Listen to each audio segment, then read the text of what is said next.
আল্লাহ রসুলের মা সম্পর্কে এক আলেম বলছে জাহান্নামে যাবে, বাপ জাহান্নামে যাবে। বোকা, পৃথিবীর শ্রেষ্ঠ মা, পৃথিবীর শ্রেষ্ঠ পিতা আব্দুল্লাহ, আব্দুল্লাহ একদিকে, সারা পৃথিবীর বাবা একদিকে, আমিনা একদিকে, সারা পৃথিবীর মা একদিকে। কোথায় যাবে, কি হবে, তোমার বিচার করার অত প্রয়োজন মনে করো না। আল্লাহ রসুল জানেন তাদের কি হবে না হবে, তাদের ব্যাপার। তো হযরতে আলী রাদিয়াল্লাহু তাআলা আনহু মসজিদের পাশে প্যান্ডেলে যেসব মহিলারা আছেন, আপনারা এই জালসার মাহফিলে চলে আসুন। এখানে সুন্দর জায়গার ব্যবস্থা করা হয়েছে, আপনারা ওখান থেকে এই জালসার মাহফিলে চলে আসুন। ঈদগাহে ঈদগাহে ঈদগাহে যেখানে জালসা হচ্ছে এখানেই মায়েদের জন্য আলাদা ব্যবস্থা করা হয়েছে। ওখানে না থেকে আপনারা এখানে চলে আসুন। মহব্বতে দরুদ শরীফ আল্লাহুম্মা সাল্লি আলা সাইয়্যিদিনা মাওলানা মুহাম্মদ ওয়ালা আলি সাইয়্যিদিনা মাওলানা মুহাম্মদ সাল্লাল্লাহু আলাইহি সাল্লাম। ভাইরা বাবারা আমার, হযরতে আব্দুল মুতাল্লিব নবীজির দাদা যেদিন পৃথিবীর জমিন থেকে বিদায় হয়ে যাচ্ছেন, নবীজির দাদা আব্দুল মুতাল্লিব আবু তালিবকে ডাক দিয়ে বললেন, বাবা, তোমার ছোট্ট ভাই আব্দুল্লাহ পৃথিবীর জমিন থেকে বিদায় হয়ে গিয়েছে। আমি তোমার বাবা, আমারও যাওয়ার সময় হয়েছে, আমিও এখন চলে যাব। আমার খুব আদরের, খুব মহব্বতের, খুব কাছের, খুব নিকটের, আমি এই মুহাম্মদকে খুব ভালোবাসি। আমার পোতা, অনেকগুলো ছেলে ছিল, কিন্তু কাউকে দায়িত্ব না দিয়ে আব্দুল মুতাল্লিব জানেন আবু তালিবের মতো দায়িত্ব কেউ পালন করবে না। আবু তালিবকে মুহাম্মদুর রাসূলুল্লাহকে ধরে আবু তালিবকে দায়িত্ব দিলেন, বাবা, বেইনসাফি করিও না, না হক করিও না।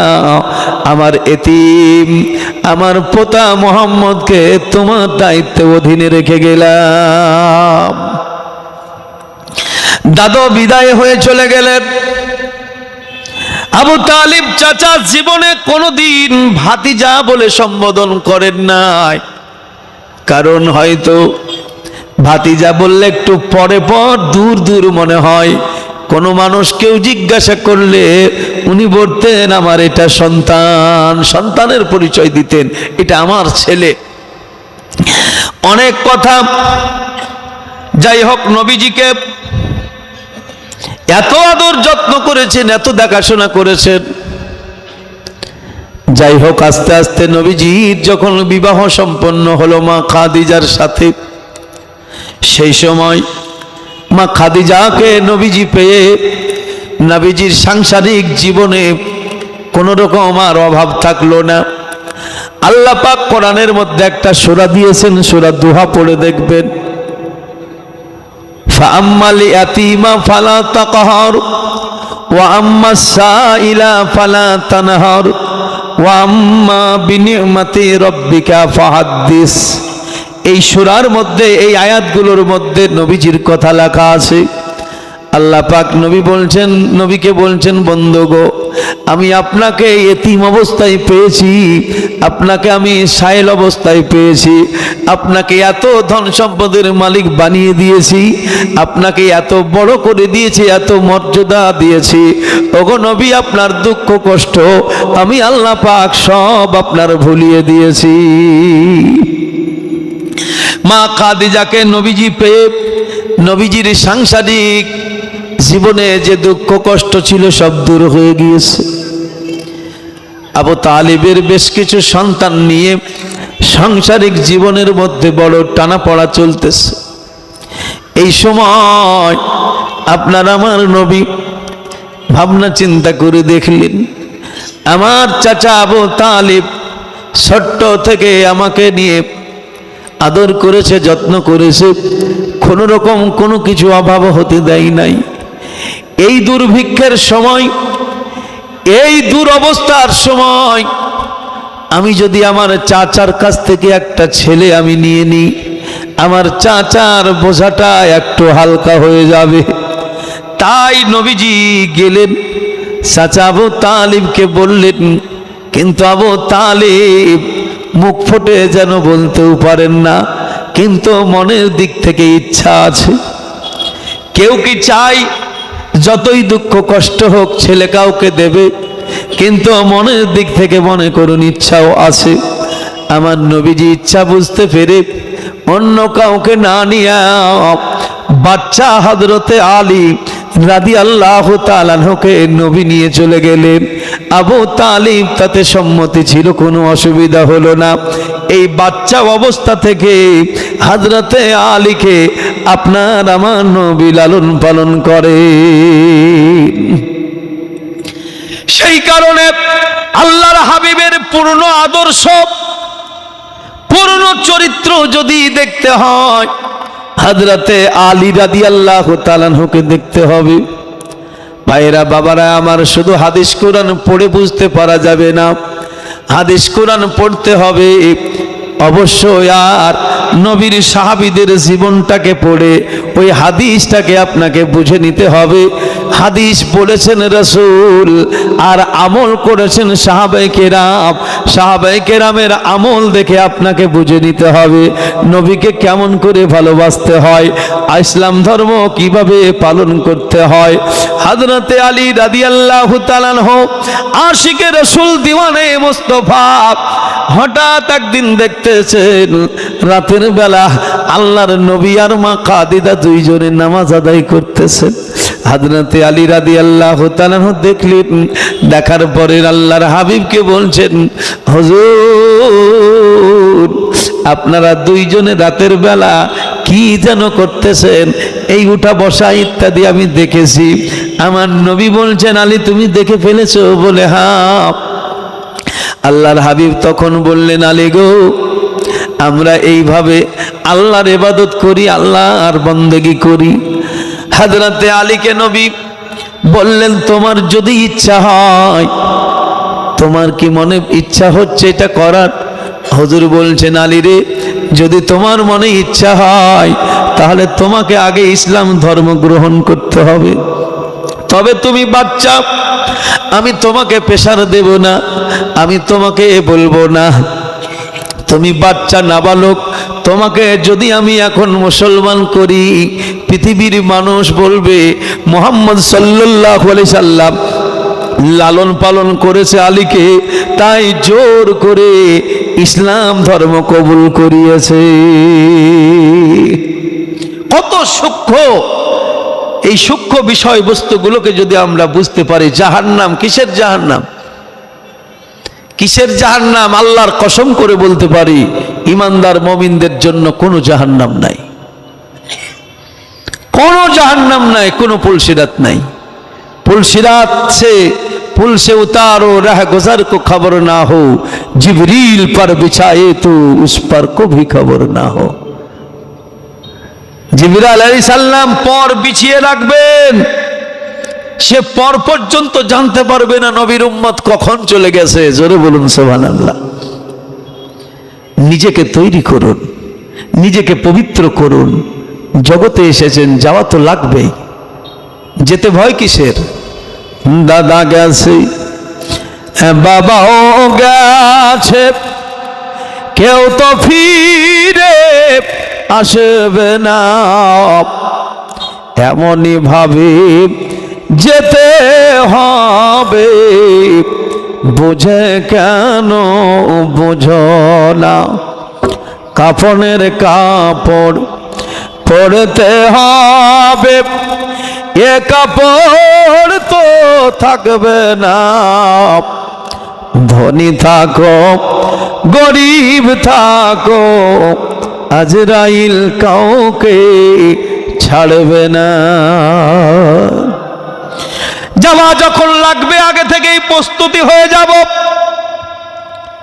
আজকের এই জালসারি খবর বলি, বেশ কিছুদিন আগেই আমাকে মাস্টার সাহেব বলেছেন, ভাই এই বিষয়টা আমরা শুনতে চাই, তাহলে আমাকে আগে থেকেই প্রস্তুতি নিতে হয়েছে। তারপরে বলেছেন হতে পারে এশার পর, আবার এমন হতে পারে আসরের পর। তাহলে আসরের পরে যখন হবে, আমি কি করলাম, আগে থেকেই দেখলাম আসর থেকে মাগরিব টাইম অল্প, এই টাইমের মধ্যে আমাকে বক্তব্য দিতে হলে ওখানে গিয়ে সাজুকুজু করলে হবে না, বাড়ির পাশেই যখন বাড়ি থেকেই সেজে যাওয়া লাগবে। তাই বাড়ি থেকেই সেজে নামাজ পড়ে দেরি নাই করে চলে এসেছি বন্ধু। এখন টাইম মনে করো 1 ঘন্টা, আধা ঘন্টা অজুতে, আধা ঘন্টা জামা কাপড় পরাতে যদি কাটিয়ে দেওয়া হয়, তোমার 1 ঘন্টা টাইম, আধ ঘন্টা তুমি খেয়ে ফেলবা। তাই বাবারে, জগতের বুকে দুনিয়ার মানুষ আমরা, পৃথিবীর জমিনে আমরা এসেছি। আদম নবী এসেছেন, প্রায় 1000 বছর ছিলেন, চলে গেছেন। নূহ নবী ছিলেন প্রায় 1000 বছর, তিনিও চলে গেছেন। কেউ 3000 বছর ছিল, সেও গেছে। 2000 বছর ছিল, সেও গেছে। 50 বছর তুমি আমি আছি, চলে যাব। কিন্তু যদি এইভাবে নিজেকে প্রস্তুতি নিয়ে চলে যাও, পরজগতে কোনো ভয় নাই। জান্নাতে রই হর অপরি,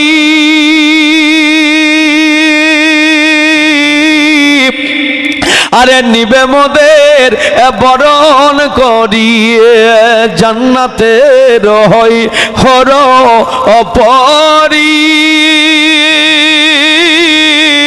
আরে নিবে মোদের বরণ করিয়ে, গলায় দিবে ফুল।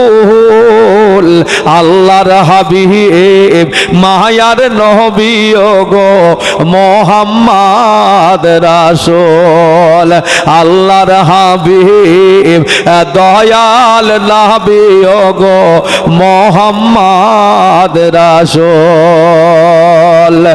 নবী আমার পাকা কান্ডারি, আরে শক্ত হাতে ধরবেন তরিয়ে। নবী আমার পাকা কান্ডারি, আরে শক্ত হাতে ধরবেন তরিয়ে। তাই তো বসে আরাম করি, তাই তো বসে আরাম করি, পাবো নদীর কুল। আল্লাহর হাবিব মায়ার নবী গো মোহাম্মদ রাসূল, তার প্রেমেতে পরানো মোদের রয় জানো মাশগুল। তার কালেমা পড়বে গো আমার পরানো বল বল বল, লা ইলাহা ইল্লাল্লাহ মুহাম্মদ রাসূল, লা ইলাহা ইল্লাল্লাহ মুহাম্মদ রাসূল সাল্লাল্লাহু আলাইহি সাল্লাম। হুজুর বললেন, আলী আমি তোমাকে বলছি বাবা শোনো, আমি তোমাকে জোর করছি না, তবে এই নামাজের মতো ইবাদতটা যদি তোমাকে করতে হয়, তোমাকে আগে ঈমানদার হতে হবে, তবেই তোমার এই নামাজে ফায়দা পাবা। ঈমান ছাড়া নামাজে ফায়দা পাবা না। তো বাবা, তোমার বাবা এখনো বেঁচে আছে, তোমার আব্বাকে জিজ্ঞাসা করবা, তারপরে সেটা দেখা যাবে। তাহলে এখানে কি শিক্ষা পেলাম? ইসলাম কারো উপরে জুলুম করে না, অত্যাচার করে না, চাপিয়ে দেয় না। এই যে শিক্ষাগুলোকে গ্রহণ করে আমাদের জীবনে এগুলোকে প্রয়োগ করা লাগবে। বাবারা, ভাইয়েরা আমার, হযরতে আলী রাদিয়াল্লাহু তাআলা আনহু যেন বেকারার হয়ে গেলেন। বলে এই ধর্ম কবুল করার জন্য আবার বাবাকে জিজ্ঞাসা করব, কাকে জিজ্ঞাসা করব? কাউকে জিজ্ঞাসা দরকার নাই।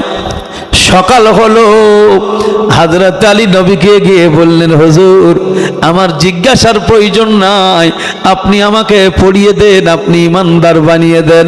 আমার নবীজি হযরত আলীকে পড়ালেন, আশহাদু আল্লাহ ইলাহা ইল্লাল্লাহ ওয়া আশহাদু আন্না মুহাম্মাদান আবদুহু ওয়া রাসূলুহু। হুজুর সাল্লাল্লাহু আলাইহি সাল্লাম মানুষকে বোঝাচ্ছেন। আবু জাহেল বলছে, মোহাম্মদ বোঝাচ্ছ তো অনেক দিন ধরে, কেউ কি তোমার কলমা পড়েছে? তোমার এই নতুন ধর্ম কেউ গ্রহণ করেছে? আল্লাহর নবী বললেন, হ্যাঁ। বলে কে? নাম বলো। বলে এক নম্বর হলো আমার বিবি খাদিজা। আর কেউ কি আছে? হুজুর বললেন দ্বিতীয় নম্বরে হলো হযরতে আলী। তাহলে প্রথম নম্বরে মা খাদিজা, দ্বিতীয় নম্বরে হযরতে আলী। এবার যদি আপনি ভাগ করেন পুরুষদের মধ্যে, বা বাচ্চা বলুন পুরুষ বলুন, এক কথায় নর নারীর মধ্যে সকলের মধ্যে প্রথম হলেন মা খাদিজা, আর পুরুষ জাতির মধ্যে সর্বপ্রথম হলেন হযরতে আলী। হযরতে আলী তাহলে প্রথমে দাবি করতে পারতেন, আমার আগে কেউ মুসলমান তোমরা হওনি, আমি খলিফার যোগ্য, আমি বসবো। কিন্তু না না, আমার নবীর আদর্শ হযরতে আলী রাদিয়াল্লাহু তাআলা আনহু। মা আয়েশাকে জিজ্ঞাসা করা হয়েছিল নবী কেমন, নবীর আদর্শ কেমন? মা আয়েশা বলেছিলেন নবীর আদর্শর নাম হলো কোরআন মাজিদ। বাবারা ভাইরা আমার, এবার নবীর আদর্শর নাম কি যদি আপনি জিজ্ঞাসা করেন, আমি বলবো হযরতে শেরে খোদা আলী রাদিয়াল্লাহু তাআলা আনহু। আমার নবীজি বলেছেন বড়দের সম্মান দাও, ইজ্জত দাও, হযরতে আলী রাদিয়াল্লাহু তাআলা আনহু। তাই সেখানে দাবি করলেন না। আবু বকর সিদ্দিকের হাত ধরে হযরতে ওমর রাদিয়াল্লাহু তাআলা আনহু ঘোষণা দিয়ে দিলেন। হযরতে ওমর নিজে বাইয়াত গ্রহণ করলেন, সব সাহাবী আবু বকর রাদিয়াল্লাহু তাআলা আনহুকে মেনে নিলেন। হযরতে আলী রাদিয়াল্লাহু তাআলা আনহুর কোনো আপত্তি থাকলো না।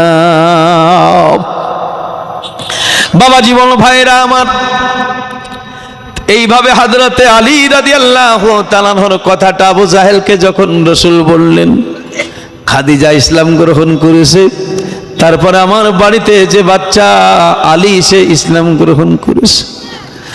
আবু জাহেল বলল, মুহাম্মদ তোমার এই সওদা বিক্রি হবে না, হবে না, বন্ধ করো। তোমার সওদা বিক্রি হলে অনেকেই তোমাকে গ্রহণ করত, দেখো কেউ গ্রহণ করে নাই তোমার বিবি ছাড়া। আর বিবি তোমাকে মানবে না তো অন্য কারো কথা শুনবে। তোমার বিবি বলে তোমাকে গ্রহণ করেছে, অন্য কোনো বিবি তো গ্রহণ করে নাই। তোমার বাড়িতে আলী থাকে, তোমার বাড়িতে খায়, তুমি তাকে দেখাশোনা করো সেই বাচ্চা হিসাবে, তাই হযরত আলী তোমাকে গ্রহণ করেছে। শোনো মুহাম্মদ, তোমার এই ধর্ম কেউ কবুল করবে না, তুমি বন্ধ করে দাও। আল্লাহর হাবিব বন্ধ না করে জগৎবাসীকে শিক্ষা দিয়েছেন, ওরে আমার উম্মতেরা, সত্য প্রকাশ করতে গিয়ে জীবনে বহু কষ্ট হবে। আমি রাসূলুল্লাহর দিকে তাকিয়ে দেখবি, একদিন সত্য প্রকাশ হবে, তার জয় হবে। আল্লাহর হাবিব সেটা দেখিয়ে বুঝিয়ে তার জীবন দিয়ে আমাদেরকে বুঝিয়ে দিয়েছে। হযরতে আলী রাদিয়াল্লাহু তাআলা আনহু এইভাবে নবীজির দরবারে থাকেন। ধীরে ধীরে বয়স বাড়তে আছে। মাহারা সন্তান ফাতেমাতুজ জাহরা রাদিয়াল্লাহু তাআলা আনহা, আমার নবী আপনার নবী লালন পালন করেন মা ফাতেমাকে। মা ফাতেমার বয়স প্রায় মনে করুন আপনার 16 থেকে 18 বছরের বয়স হয়ে গিয়েছে। বহু মানুষ মা ফাতেমাতুজ জাহরাকে বিবাহ করার জন্য অনেকেই রাসূল পাকের দরবারে আরজি পেশ করেছেন। এমনকি কিতাবের মধ্যে আছে সাইয়্যিদিনা আবু বকর সিদ্দিক রাদিয়াল্লাহু তাআলা আনহু তিনি নবীজিকে আবদার করেছিলেন, হুজুর আপনার বিটি ফাতেমাকে আমি বিবাহ করতে চাই। হযরতে ওমর রাদিয়াল্লাহু তাআলা আনহু বিশিষ্ট সাহাবী, তিনি আবদার করেছিলেন, হুজুর আপনার বিটি ফাতেমাকে আমি বিবাহ করতে চাই। এইভাবে নবীজির হাতে গড়া আরো বিশিষ্ট বিশিষ্ট সাহাবী যিনারা ছিলেন, তিনারাও কিন্তু রাসূলের দরবারে আরজি পেশ করেছিলেন, হুজুর ফাতেমাকে বিবাহ করব। আমার নবী কোনো কারো আরজি গ্রহণ করেন নাই। আবু বকর সিদ্দিককে ভালোবাসতেন কিন্তু জামাই হিসাবে গ্রহণ করেন নাই। ওমরকে ভালোবাসতেন কিন্তু জামাই হিসাবে গ্রহণ করেন নাই। কিতাবের মধ্যে লেখা আছে এতগুলো সাহাবীর মধ্যে হযরতে আলী রাদিয়াল্লাহু তাআলা আনহু জীবনে কোনোদিন আল্লাহর হাবিবের দরবারে বিবাহ করব এমন কথা নবীর দরবারে কোনোদিন বলেন নাই। হযরতে আলী রাদিয়াল্লাহু তাআলা আনহু নবীর বাড়িতেই থাকেন। ঘর বলেন, বাড়ি বলেন, খাদ্য বলেন, যাই বলেন সবকিছু নবীর কাছ থেকেই। এবার সাহাবীদের মধ্যে হযরতে ওমর আবু বকর সিদ্দিককে যেন একদিন বলেন, আবু বকর ভাইজান আপনি আরজি করলেন, নবী আপনাকেও গ্রহণ করলেন না। আমি আরজি করেছি, আমারও গ্রহণ করেন নাই। নবীর বিশিষ্ট বিশিষ্ট সাহাবী কাউকে নবী গ্রহণ করেন নাই। আরো অনেক কত মালদার, কত জমিদার অনেকেই এসে নবীজির কাছে ফাতেমার বিবাহের জন্য আবদার করেছে, কাউকে রাসূল গ্রহণ করেন নাই। রাসূল কার জন্য অপেক্ষা করতেছেন? হযরত ওমর ডাক দিয়ে বলেন, ভাই আবু বকর, সাহাবীদের মধ্যে একজন সাহাবী বয়স মোটামুটি 22 থেকে 23 কিংবা 25 হয়ে গেল। হযরতে আলী এমন একটা নওজওয়ান, তার মুখে কোনোদিন বিবাহের কথা শুনতে পাওয়া যায় না। অনেকেই তো ঠাট্টা ইয়ার্কি করেও বন্ধুদের সঙ্গে আপনার আলোচনা করে, কিন্তু হযরতে আলী রাদিয়াল্লাহু তাআলা আনহু এমন একজন যুবক, ঠাট্টা ইয়ার্কি করেও কাউকে কোনো সময় বিবাহের কথা বলেন না। হযরতে ওমর, আবু বকর সিদ্দিক আর একজন সাহাবী, তিনজনে আপনার আলোচনা করতে গিয়ে বলছেন, শুনুন এক কাজ করা যাক, আল্লাহর হাবিবের দরবারে হযরত আলী সম্পর্কে এই বিবাহের কথাটা একটু তুলে ধরা যাক, দেখা যাক আল্লাহর হাবিব আলীকে গ্রহণ করে কিনা। ভাইরা আমার, বাবারা আমার, এই কয়েকজন সাহাবী রাসূল তিনারা আলোচনা করে আল্লাহর হাবিবের দরবারে গেলেন। কিছু নবমুসলিম মানুষ সবেমাত্র ইসলাম গ্রহণ করেছেন, এই ধরনের কিছু মানুষকে নিয়ে আল্লাহর নবী তাদেরকে শিক্ষা দিতেছেন। এমন সময় আবু বকর, ওমর আরো সাহাবী যিনারা ছিলেন ওনাদের সঙ্গে গেলেন। আল্লাহর হাবিবের দরবারে গিয়ে আলোচনার মাহফিলে আদবের সাথে বসে গেলেন। আদবের সাথে বসে যাওয়ার পরে বক্তব্য যখন শেষ, আমার নবীজি বলছেন, আবু বকর, ওমর কি যেন বলার জন্য এসেছো বলো, এবার তোমাদের কথা শুনি। হযরতে আবু বকর, ওমর সাহাবী রাসূল তিনারা যেন বলছেন, হুজুর আমরা আজকে একটা প্রস্তাব নিয়ে এসেছি আপনার কাছে। বলে কি এমন প্রস্তাব?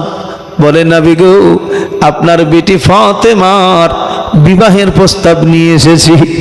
আমার নবী বলছেন, কার সাথে গো, ছেলে কোথায়? হযরত ওমর যেন বলছেন, ইয়া রাসূলুল্লাহ, ছেলে অন্য কোনো দেশের নয়, ছেলে আপনার কাছেই থাকে, আপনার বাড়িতেই খায়, আপনার বাড়িতেই ঘুমায়। ইয়া রাসূলুল্লাহ, আপনার সংস্পর্শে এসে বড় হয়েছে, যুবকের নাম হযরতে আলী রাদিয়াল্লাহু তাআলা আনহু। আপনার আমার নবীও জানো বহুদিন থেকে মনে মনে ভাবতেছেন আলীর কথাটা কে বলবে, আলী কেন আমাকে বলে না আমি আর বেটি ফাতেমাকে বিবাহ করব। আমার নবীর মনের আশাটা, নবীর মনের আকাঙ্ক্ষাটা যেন হযরতে ওমর আবু বকরকে দিয়া আমার আল্লাহ পাক প্রকাশ করে দিয়েছেন। আমার নবীজি, আপনার নবীজি বড় খুশি। হুজুর বললেন, আবু বকর, ওমর, তোমাদের প্রস্তাব আমি রাসূল গ্রহণ করলাম, তবে একবার ফাতেমাকে জিজ্ঞাসা করে দেখি। ছেলে মেয়ের বিবাহ দায়িত্ব মা বাপের, তবে একটু জানাও বাবাজি নবীর সুন্নত।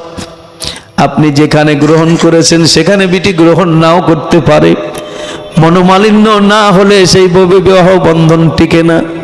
সেই কারণ নিজের ওপরে শুধু দায়িত্ব নিয়ে পাগলামি করবেন না, ছেলে মেয়েকে একটু জানাও প্রয়োজন আছে। বাবা, অমুক জায়গায় তোমার আমি একটা কন্যা দেখেছি, তোমার এতে মতামত আছে কিনা? আমার নবীজি সেটা শিখিয়ে দিয়েছেন। জোর জুলুম করা যাবে না, ছেলে মেয়ের ওপরে জোর জুলুম করা যাবে না। আর ছেলে মেয়ে যারা তোমাদেরকে বলছি বাবা, মা বাপের অবাধ্য সন্তান হওয়া যাবে না। খাতুনে জান্নাত ফাতেমাতুজ জাহরা রাদিয়াল্লাহু তাআলা আনহার কাছে আল্লাহর নবী দু জাহানের বাদশা গেলেন। যাওয়ার পরে রাসূল বলতেছেন, মাগো, আজকে একটা প্রস্তাব নিয়ে এসেছি, এমন একটা প্রস্তাব যেটা পছন্দের হয়, যেটা খুব ভালো হয়, মহব্বতের হয়, সেই জিনিসটার প্রশংসা করতে দেখবেন ভালো লাগে। আর যদি ভালো না হয়, পছন্দের যদি না হয়, তার প্রশংসাও ভালো লাগবে না। আমার নবীজির আজকে মনের মতো হয়েছে, তাই প্রশংসার যোগ্য প্রশংসা করতেছেন। মাগো, এমন একটা ছেলের প্রস্তাব নিয়ে এসেছি, আমার সাহাবীদের মধ্যে, যোদ্ধাদের মধ্যে বেশ বড় বীর যোদ্ধা, দেখতেও অতি সুন্দর, আখলাক চরিত্রের দিক দিয়েও বড় ভালো। হযরত আলীর প্রশংসা করে রাসূল বলতেছেন, মা, হযরতে আলীর সঙ্গে আমি রাসূল তোমার বিবাহ ঠিক করেছি, আলীকে আমি জামাই বলে গ্রহণ করেছি। মা, তোমার একটু অনুমতির আমার প্রয়োজন রয়েছে, তোমার হানায়ের ব্যাপার আছে, আমি একটু শুনতে চাই।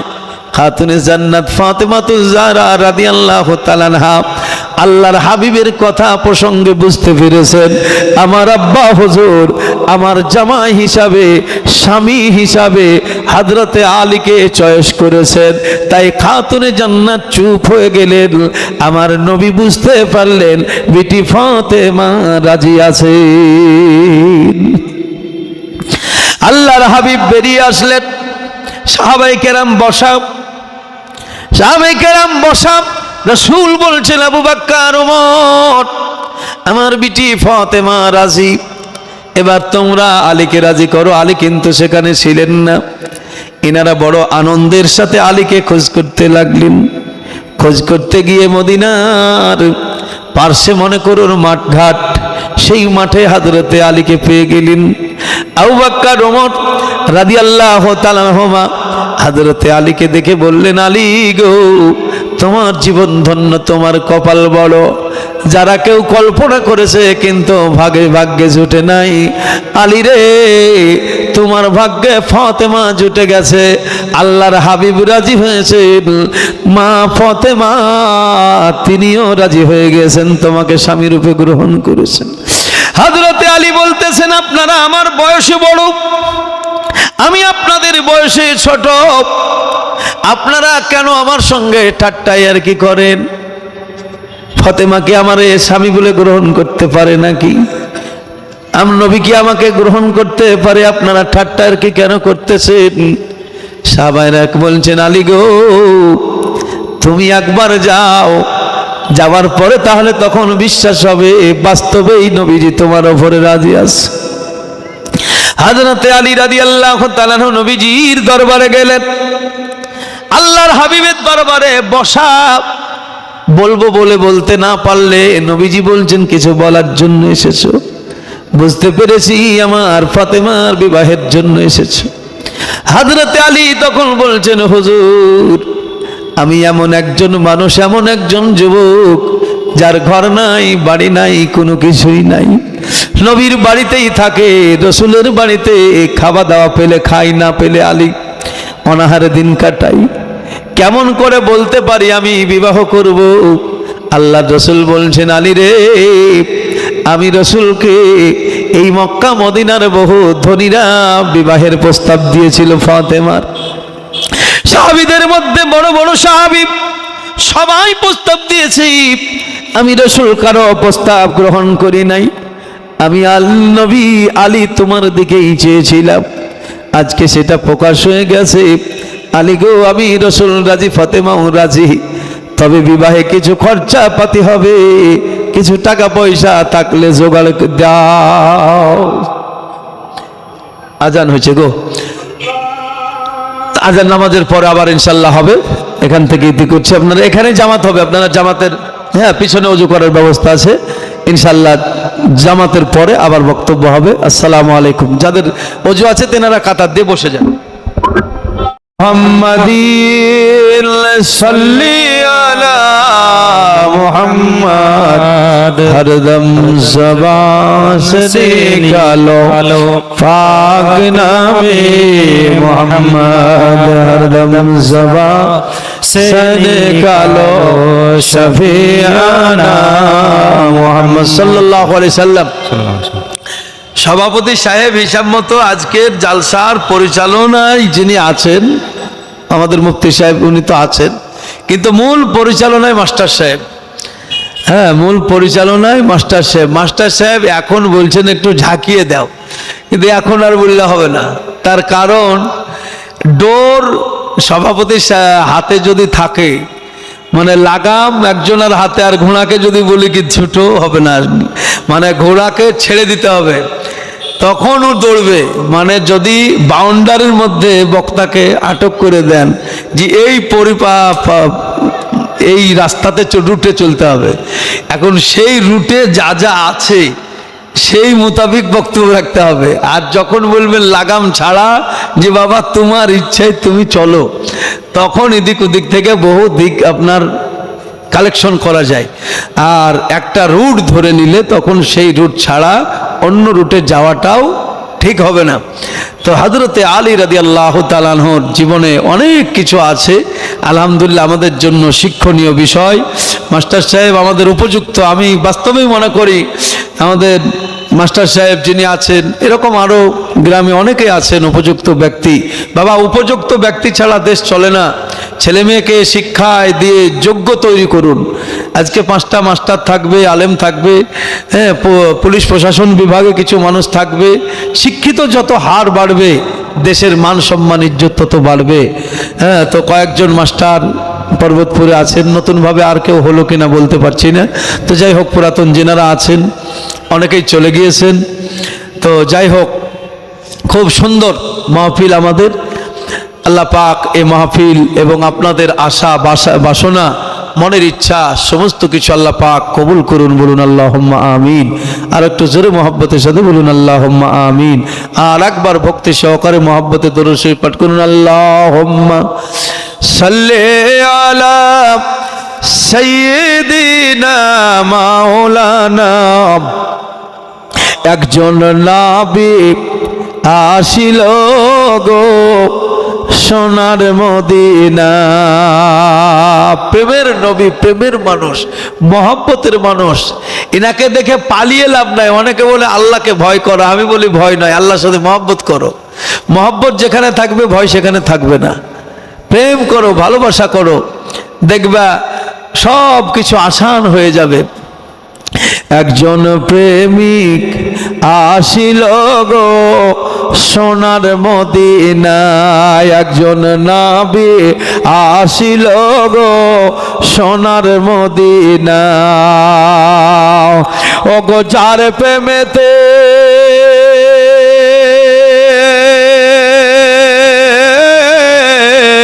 ও গো যার প্রেমেতে মাওলা, ও গো যার প্রেমেতে মজনু রূপে খোদে রব্বানা, হায় হায় যার প্রেমেতে মজনু রূপে খোদে রব্বানা। একজন নাবি আসিল গো সোনার মদিনায়, একজন রাসূল আসিল গো সোনার মদিনা। ও গো যার প্রেমেতে পাগল হলো, যার প্রেমেতে পাগল হলো আপে রব্বানা, হায় হায় যার প্রেমেতে পাগল হলো খোদে রব্বানা। একজন নাবি আসিল গো সোনার মদিনায়, একজন রাসূল আসিল গো সোনার মদিনা। দয়াল নবীর আগমনে কাবা ঝুঁকে সেজদা করে, জোরে বলুন সুবহানাল্লাহ। আল্লাহর নবী আসছেন তো কাবা বাইতুল্লাহ পর্যন্ত আনন্দে নাচছে। হযরত আব্দুল মুতাল্লিব, আমি ব্যাখ্যায় পেয়েছি, আব্দুল মুতাল্লিব বলছেন আমি কাবা ঘরের চত্বরে, তো কাবাটা মনে হচ্ছে হিলছে দুলছে নাচছে আর ঝুঁকে ঝুঁকে পড়ছে আব্দুল্লাহর ঘরের দিকে। তো কিছুক্ষণ পরে আমি জানতে পারলাম আমার পিতা মোহাম্মদ আব্দুল্লাহর ঘরে চলে এসেছেন, জোরে বলুন সুবহানাল্লাহ। দয়াল নবীর আগমনে কাবা ঝুঁকে সেজদা করে, সেই নবীজি আসলেন আমার মা আমিনার ঘরে। মায়ার নবীর আগমনে কাবা ঝুঁকে সেজদা করে, সেই নবীজি আসলেন আমার মা আমিনার ঘরে। ও গো নাই তুলনা তু জাহানে, নাই তুলনা তু জাহানে, তিনি রহমতের খাজানা। একজন নাবি আসিল গো সোনার মদিনা, একজন প্রেমে আসিল গো সোনার মদিনা। ও গো যার প্রেমেতে মজনু রূপে, ও গো যার প্রেমেতে মজনু রূপে খোদে রব্বানা। একজন নাবি আসিল গো সোনার মদিনায়, একজন রাসূল আসিল গো সোনার মদিনা। হযরতে আলী রাদিয়াল্লাহু তাআলা আনহুর জীবন চরিত্রে অসংখ্য শিক্ষা আমাদের মধ্যে আছে। আমরা আমাদের মধ্যে হানাফি ফারাজি ও বিভিন্ন বহুত দূর থেকে আছে, এখনো থাকবে, কিয়ামত পর্যন্ত থাকবে। তবে কিছু কিছু আমাদের গুলামও আছে, এই গুলামগুলোকে আমাদেরকে রদ করতে হবে। অবশ্যই নবীজি হযরতে আলী রাদিয়াল্লাহু তাআলা আনহুর বিবাহ পড়িয়েছিলেন মসজিদে নববীতে। মসজিদে নববীতে এখন আমাদের মধ্যে একটা এমন কিছু গোলামি আছে, আমরা ভাবি বিবাহ পড়ালে মসজিদেই পড়াতে হবে। এই যে একটা গোলামি কথা, কিছু হাদিস কিছু কথা বোঝার চেষ্টা করুন। সেই সময় মদিনার মসজিদে ছিল সব। আল্লাহ রসুল কোনো ফায়সালা করতেন, কোনো বিচার আচার করতেন, শুধু নামাজের জন্য নয়। মদিনার মসজিদ রসুলের জন্য এটা একটা বিশ্ববাসীর জন্য পার্লামেন্ট। যত রকমের ফায়সালা আল্লাহ রসুল সেখানে বসে করতেন। সারা পৃথিবী চালিয়েছেন হিসাব মতো আল্লাহর নবী মদিনার মসজিদে বসে। তার মানে মসজিদেই বিবাহ পড়ানোটা ফরজ এটা নয়। প্রয়োজনে বাড়িতে পড়াও, প্রয়োজনে অফিসে পড়াও। বুঝতে পারলেন? আমার বাবা জীবন ভাইয়েরা আমার, নবীজি বললেন আলী বিবাহে কিছু খরচ, তবে এমন কিছু খরচা না করতে পারলেও গো আলী তোমার তরফ থেকে বিবির দিলমোহরটা দেওয়া লাগবে। দিলমোহরটা খুব গুরুত্বপূর্ণ বিষয়, এগুলো আমাদেরকে নজর রাখা উচিত। সেই কারণে দিলমোহরটা এমন করা ঠিক হবে না যেটা স্বামী মানে আদায় করতে পারবে না। এই দিকটা কিন্তু আমাদেরকে একটু নজর রাখা উচিত। যেখানেই বিবাহ আপনারা বানতে যাবেন, আলোচনা করবেন, মানে এমন কোনো দেলমোহর স্বামীর উপরে চাপানো, জুলুম করা উচিত নয় যেটা সে আদায় করতে পারবে না। সে যদি আদায় করতে পারে, আপনি 5 লক্ষ টাকা বাঁধেন, অসুবিধা নাই। কিন্তু এটা সবসময় আমাদেরকে মনে রাখতে হবে যে দেলমোহর কিন্তু এটা বিশেষ করে বিবির পাওনা, এটা হক। হ্যাঁ, বিবির হক, এটা আদায় করতে হবে। আল্লাহর রসুলের এটা ফরমান। রসুল বলছেন, আলী কিছু দিতে না পারলেও, কিছু টাকা খরচা না করতে পারলেও তোমাকে এই দেলমোহরের বিষয়টা, এটা কিন্তু তোমাকে ঘাড়ে নিতে হবে। হযরতে আলী রাদিয়াল্লাহু তাআলা আনহু বলেন, ইয়া রাসূলুল্লাহ, ইয়া নবী আল্লাহ, দেলমোহর যে আপনার আলী আপনার জামাতা টাকা আপনাকে দেবে, সে টাকা পর্যন্ত আলীর নাই। তবে হুজুর, কয়েকটা জিনিস আমার কাছে আছে, আপনি যদি বলেন বিক্রি করা লাগবে, আমি বিক্রি করে দেলমোহরের টাকা দেব। কি আছে বলো? ঘোড়া আছে, ঢাল আছে, ঘোড়া আছে, ঢাল আছে, তরবারি আছে, বর্মা আছে, গায়ের জেরা, পোশাক আশাক, এই বিষয় কয়েকটা জিনিস আছে গো নবী। আপনি যদি বলেন টাকা লাগবে, আমি বিক্রি করে টাকা জমা করব। হুজুর আমার বললেন, সব বিক্রি করা যাবে না। বর্ম কেতাবে লেখা আছে বর্মা, কেউ বলেন জেরা। হুজুর বললেন, এই বিষয়টাই, জিনিসটা বিক্রি করো। হযরত আলী রাদিয়াল্লাহু তাআলা বিক্রি করবেন, অনেক কথা। হযরতে উসমান গনি রাদিয়াল্লাহু তাআলা আনহু হযরতে আলীকে সাহায্য করার উদ্দেশ্যে এই বর্ম বা জেরাটা কিনে নিয়েছিলেন। কোন সময় সরাসরি কেউ সাহায্য নিতে চায় না, সেই কারণে একটু কায়দা কৌশলে কাউকে সাহায্য করা লাগে। ভাইরা বাবারা আমার, হযরত উসমান গনি রাদিয়াল্লাহু তাআলা আনহু বললেন, আলী ভাই, আমি তোমার বর্মটা নেব, দাম কত বলে আপনি বলুন। হযরত উসমান গনি রাদিয়াল্লাহু তাআলা আনহু বলেন, আমার কাছে 450 দিরহাম রয়েছে। কেউ বলেছেন 480 দিরহাম, যাই হোক, 80 হোক বা 450 হোক, দুটোর মধ্যে একটা মেনে নেন। বর্মটার দাম কিন্তু 450 দিরহাম হবে না। হযরতে উসমান গনি রাদিয়াল্লাহু তাআলা আনহুর উদ্দেশ্য হলো, এই সময় হযরতে আলীকে আমার একটু সাহায্য করা লাগবে। তাই উপলক্ষ হযরতে উসমান গনি রাদিয়াল্লাহু তাআলা আনহু এই জেরাটা কিনে নিলেন। কিনে নেওয়ার পরেই যেন বলছেন, আলী গো, টাকা পেয়েছো? বলে হ্যাঁ। টাকা কার? বলে আমার। এ বর্ম এখন কার? বলে আপনার।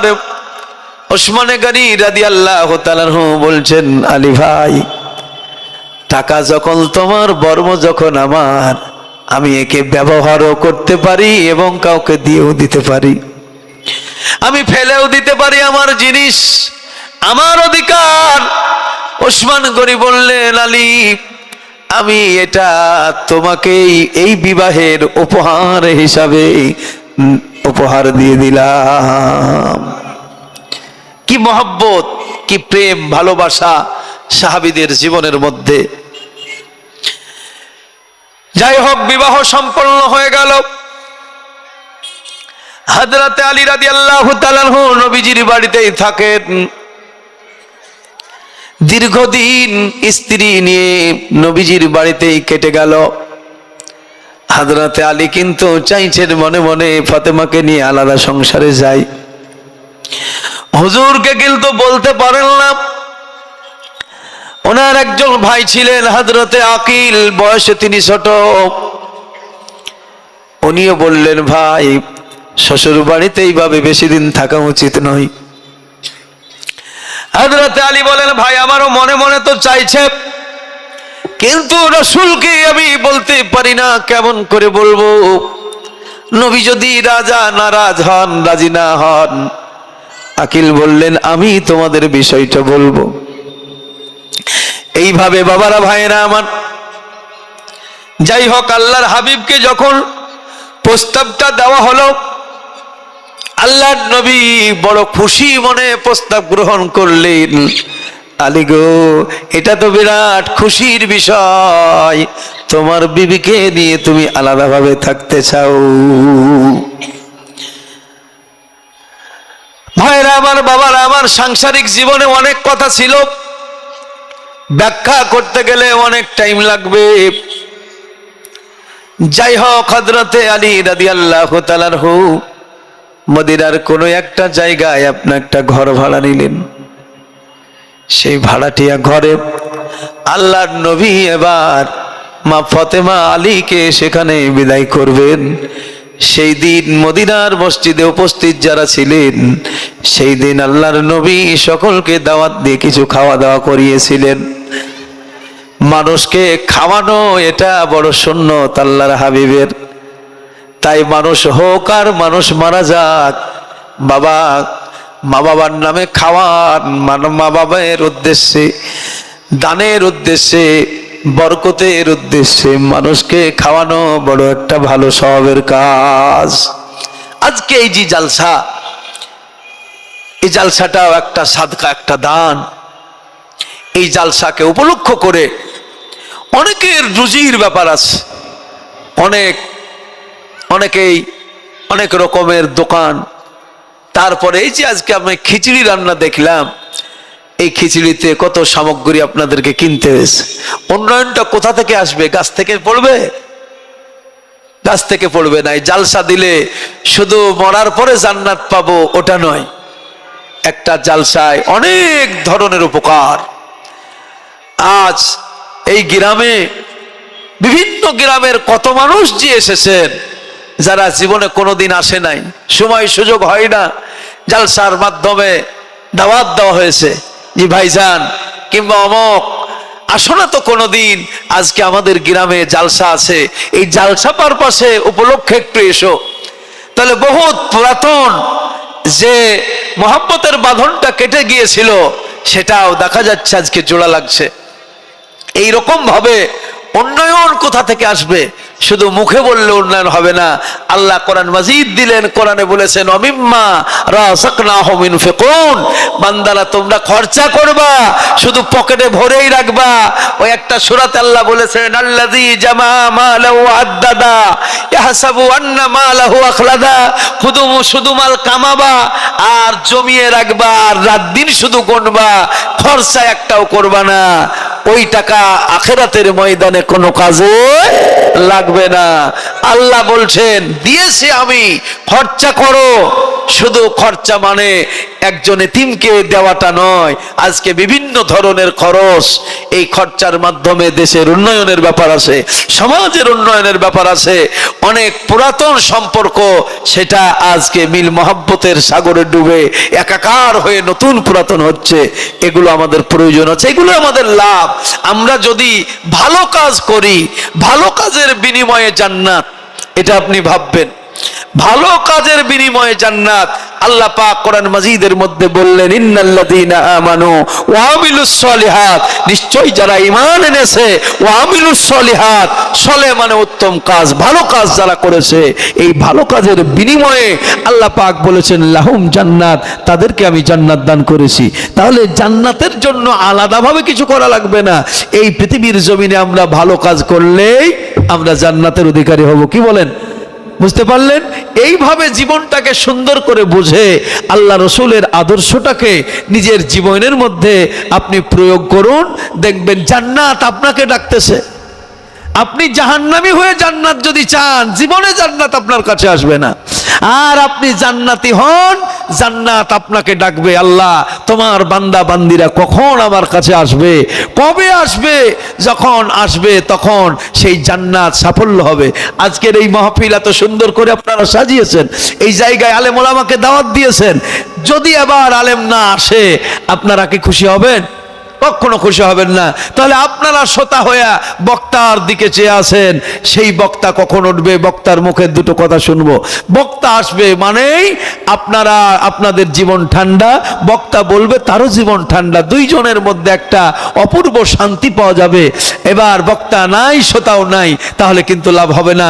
এই গ্রামবাসী যে এতগুলো টাকা পয়সা খরচা করলো দেশের মানুষের জন্য, সবের জন্য, তাহলে মানুষ এসেছে, আজকে হই হল্লা হবে, এর জন্যই তো ডেকেছেন। এক জায়গায় আমাকে বলছে, হুজুর সামনে বছরে আর করব না। তা আমি বললাম, শুনুন, আপনি দাওয়াত দিয়েছেন ওই হোল হুল্লা করার জন্যে, এই চেঁচামেচি হবে, আপনি কেন সহ্য করবেন না? আপনি কেন ডাকলেন তাহলে? আপনি তো আগে হ্যান্ডবিল করে আপনি দাওয়াত দিয়েছেন যে আমাদের গ্রামে দাওয়াত, জালসার দাওয়াত থাকলো, তাহলে 10 জন যখন আসবে চেঁচামেচি হবে, শোরগোল হবে, এতে তো মজা, এটাই তো মজা। আর আপনি সেটাই বলছেন আমি আর সহ্য করতে পারছি না। তাহলে সহ্য না করতে পারলে আপনাকে এটা করতে হতো না? শুনুন, আপনি যখন আল্লাহর কাছে কিছু চাইবেন, দেখবেন আল্লাহর ওপর আল্লাহ পাক আপনাকে দুঃখ ফেলে দেবে।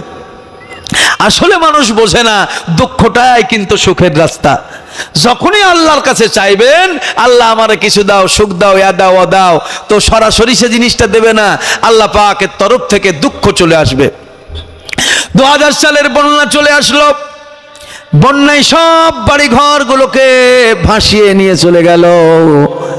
2000 সালের বন্যা যদি ভাসিয়ে না নিয়ে যেত, এই 2 তলা 3 তলা 5 তলা বিল্ডিং গুলো হতো না, কেউ ভালো ভালো বাড়িগুলো ভেঙে পাকা করতো না, মানুষ জাগতো না। মানুষকে জাগানোর জন্য ঘুমন্ত মানুষটা জেগে উঠলো, জাগানোর জন্য মনে করুন 2000 সালের বন্যা চলে আসলো, দুঃখ নেমে আসলো। মানুষ সেই সময় মনে করেছিল বড় দুঃখ, কিন্তু 2000 সালের বন্যার পর থেকেই দেখেন মানুষের পরিবর্তন হয়ে গেছে। আমাদের এলাকাগুলো, দেশগুলো একেবারে নতুন ভাবে সজ্জিত হয়ে গিয়েছে। আল্লাহর তরফ থেকে দুঃখ, খাইরিহি ওয়া শাররিহি মিনাল্লাহি তাআলা ওয়াল বাসি বাদাল মাউত, আল্লাহর তরফ থেকে ভালো মন্দ যেটাই আসে সেটা বান্দার মঙ্গল করতে আসে, অমঙ্গলের জন্য আসে না। আমার নবীজি বলছেন, আলী গো, খুব ভালো কথা, তুমি একটা ঘর নিয়েছো, আমি বড় খুশি। তো হুজুরে পাক সাল্লাল্লাহু আলাইহি সাল্লাম মদিনার মসজিদে যে কিছু মানুষ ছিলেন তাদেরকে দাওয়াত দিয়ে একটু খাওয়া দাওয়ার ব্যবস্থা করলেন। হযরতে আলীকে এবার বিদায় করবেন। আমার নবীজি ঘরে গেলেন, হযরতে আলীকে নিলেন, ফাতেমাকে নিলেন, দুইজনকে সুন্দর করে একটা উপদেশ দান করলেন। আলী, আমার বিটি ফাতেমা এতিম ছেলে, মা চলে গেছে, তুমি সবই জানো, আমি খুব একে ভালোবাসি, খুব মহব্বতের আদরের কলিজার টুকরাটা আমি তোমার হাতে সঁপে দিলাম। ভাইরা আমার, বাবারা আমার, বিবিদেরকে খুব ভালোবাসবেন, সম্মান দেবেন, ইজ্জত দেবেন। আমার নবীজি বলছেন, আলী গো, খুব যত্ন করেছি, খুব ভালোবেসেছি, ভালোবাসার আদরের টুকরাটা আমি তোমার হাতে উঠিয়ে দিলাম। আলী রে, দুইজনে খুব মহব্বতের সঙ্গে সাংসারিক জীবন পালন করবে। কোন রকম ত্রুটি হলে আলী তোমার বিবি হিসাবে ক্ষমা করে দিবে, ক্ষমা করতে পারবা না। আমার রাসূল খুব সুন্দর করে আলীকে বুঝাইয়া দিলেন। তারপরে বিটিকে মাথায় তুলে রাখলেন না। আমরা কিন্তু জামাইকে ছোট করে বিটিকে মাথায় তুলে রেখে জামাইকে গোলাম বানিয়ে দিই। এইরকম বহু পরিবার আছে না? বলে গোলাম, কিসের গোলাম? জামাই তোমার মহব্বতের আদরের পাত্র। আমার নবীজি বিটিকে মাথায় তুললেন না। মাথায় না তুলে রাসূল বললেন, শোনো বিটি ফাতেমা, আমি যেমন তোমারে আদর করি, যত্ন করি, তুমি যেমন আমার কলিজার টুকরা আদরের দুলালি, তুমি শুনে রেখে দাও, আমি রাসূলুল্লাহ স্বামীর পায়ের তলায় স্ত্রীর জান্নাত রেখে দিয়েছি। আমার নবী এখানে ইচ্ছা করলে হযরতে ফাতেমাকে মাথায় তুলে লাচিয়ে দিতে পারতেন, কিন্তু না না, নবীর বিটি হওয়া আলাদা আর কারো স্ত্রী হওয়া হলো আলাদা। আল্লাহ রসুলের বিটি ফাতেমা, কিন্তু একদিকে নবীর বিটি ফাতেমা, অপরদিকে হযরতে আলীর হলেন বিবি, স্ত্রী। আল্লাহর হাবিব স্ত্রীর মর্যাদা স্ত্রীর জায়গায় রেখেছেন, স্বামীর মর্যাদা স্বামীর জায়গায় রেখেছেন। আমার আল্লাহ পাক কোরআন দিলেন, কোরআন মাজিদের মধ্যে স্বামী স্ত্রী সম্পর্কে বলতে গিয়া সুন্দর করে আলোচনা করে বলেছেন, হুন্না লিবাসুল লাকুম ওয়া আনতুম লিবাসুল লাহুন্না। পরস্পর দুইজনের উপরে অধিকার দিয়েছেন। আমরা শুধু স্বামীর অধিকার ভাবি তা নয়, কেউ স্ত্রীর অধিকার ভাবি না এমন নয়, দুইজনকে এই জায়গায় আল্লাহ পাক সমান অধিকার দিয়েছেন।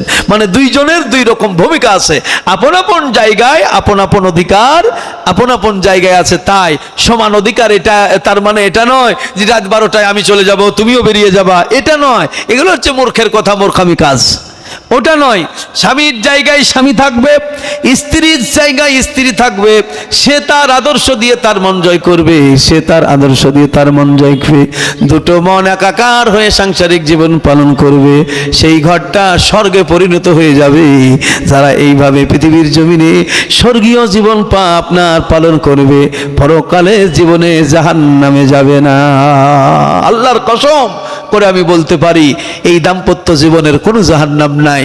যারা দুইজন এক মন নিয়ে, আল্লাহ রসুল বলেছেন, স্ত্রী মারা গিয়েছে, স্বামী জীবিত আছে, স্বামীকে দোয়া করা লাগবে না যে আল্লাহ জান্নাত দাও, পুলসিরাত পার করো, এমন নয়। হুজুরের আমি হাদিস পড়েছি, আল্লাহ রসুল বলছেন, স্বামী শুধু যদি বলে, আল্লাহ আমার স্ত্রীর উপরে আমি খুশি আছি, আল্লাহ জান্নাত দাও, জাহান্নাম থেকে বাঁচাও, আসমানি বালা, জমিনি বালা, আখিরাতের বালা, কবরের বালা বাঁচাও, এমন কোনো কথা লেখা নাই। হুজুর শুধু বলছেন, স্ত্রী মারা গিয়েছে, স্বামী শুধু যদি বলে, আল্লাহ আমার স্ত্রীর উপরে আমি স্বামী রাজি, আমি খুশি আছি, এতটুকু, এইটুকু আমাদের বলতে গেলে বা আমারটাও ভেবে নেবে, মুশকিলে পড়ে যাব। বক্তব্য রাখাও এলাকাতে খুব মুশকিল। তা আমাদের স্ত্রী যারা এতটুকু যদি করতে পারে, কিচ্ছু নয়, তার স্বামীকে শুধু রাজি করবে। স্বামী বলবে, আল্লাহ আমার স্ত্রীর উপরে খুশি, আল্লাহর কসম করে বলছি, তার জান্নাতের অভাব নাই, তার জান্নাতের অভাব নাই। তার মানে এটাও ভাবলে হবে না যে আমি জিন্দগিতে নামাজ পড়বো না, হক আদায় করবো না, করবো না, এগুলো কিন্তু সুযোগে কোপ মারলে হবে না, সুযোগ ব্যবহার করলে হবে না। অবশ্যই সৎ চরিত্র যদি না হয়, স্বামী কি রাজি হবে? অসতের ওপরে কেউ রাজি হবে? কেউ রাজি হবে না। তাহলে স্বামী বলবে, আল্লাহ আমার স্ত্রীর উপরে আমি রাজি আছি, তার জান্নাতের অভাব নাই। দেশবাসী গ্রামবাসী তারাও যদি বলে, আল্লাহ দেশের একজন ভালো মানুষ, মহিলাটা বড় ভালো ছিল, ছেলেটা বড় ভালো ছিল, মানুষটি বড় ভালো ছিল, বাস্তবেই যদি ভালো চরিত্রের মানুষ চলে যায়, দুনিয়ার মানুষ যদি সাক্ষী দিয়ে দেয়, আমার আল্লাহ পাক তাকে জান্নাতি ঘোষণা করে দেন। আপনারা শুধু ওই জাহান্নাম আর কিয়ামতের মাঠে কি করবেন, কি ভয় আছে? তেলকারের বিলে মনে করুন এখন পানি নাই, কিছুদিন আগে পানি ছিল, এখন মনে করুন পানি নাই। তা আপনার উচিত সকাল বেলায় যদি যান, তো এক বোতল পানি ভরে নিয়ে যাওয়া, দুটো খাদ্য খাবার নিয়ে যাওয়া। যে যাবেন কখন, আসবেন কখন, আপনার যেমন ঠিক নাই। তাহলে আপনি যদি খাদ্য খাবার নিয়ে যান, আপনার তো কোনো চিন্তা নাই। এখন আমার মতো চলে গেছে, কিছুই জানে না, বোঝে না, যাওয়ার পরে পানিও নাই, খাদ্য খাবারও নাই, সে কতক্ষণ টিকবে? তাই না বাবা? টিকতে পারবে না। তাই আখিরাতের ময়দানে আমরা যাব, যদি এখান থেকে সব সামান পাতি গুছাইয়া নিয়ে যাই, ওই আখিরাতের ময়দানে কোনো ভয় নাই। আপনি কোরআন পড়ুন, কোরআনে আল্লাহ পাক বলছেন, যেখানে কিয়ামতের মাঠ, হাসরের ময়দান খুব একটা কঠিন দিন, সেই জায়গায় কিছু মানুষ হাসি ঠাট্টা করবে। হাসি ঠাট্টা বলতে কি, খুশিতে থাকবে, আনন্দে থাকবে। তাহলে সে মানুষগুলো তাহলে ওই কঠিন দিনে আনন্দ কি করে করবে? তাহলে বোঝা যাচ্ছে, যার কিছু মানুষের জন্য ওটা কঠিন, কিছু মানুষের জন্য খুব আনন্দের একটা সময়, আনন্দের একটা মুহূর্ত। এই আমাদের বর্ষা গেল, এখন শীত আসছে। শীতের পোশাক আশাক যাদের আছে কোনো চিন্তা নাই, যার শীতের পোশাক নাই, কোনো কিচ্ছু নাই, ব্যবস্থা ঠিক নাই, তার খুব কঠিন হবে। একই সময় একই দিন, ঠিক ওই রকম আপনি যদি এখানে নিজের অমঙ্গল টেনে নিয়ে আসুন, পরজগতে মঙ্গল কামনা করলে হবে না। পৃথিবীর জমিনে এখানে জীবিত থাকতেই, সময় থাকতে সময়কে কাজে লাগান। মরার পরে ইমাম সাহেব বলবেন একটু মাফ করে দেন, ক্ষমা করে দেন, এই ক্ষমার দিকে তাকিয়ে থেকে লাভ নাই। আল্লাহ আপনাকে সুযোগ দিয়েছে, আল্লাহ পৃথিবীতে বেঁচে থাকতে আপনাকে সুযোগ দিয়েছে, আপনি সুযোগগুলোকে কাজে লাগান নাই। 50-60 বছরের সুযোগ পেয়েছেন, যৌবন কাটিয়ে গিয়ে দিয়েছেন 40 বছর, 50 বছর কাটিয়ে দিয়েছেন, আপনি কেন চেতন হলেন না?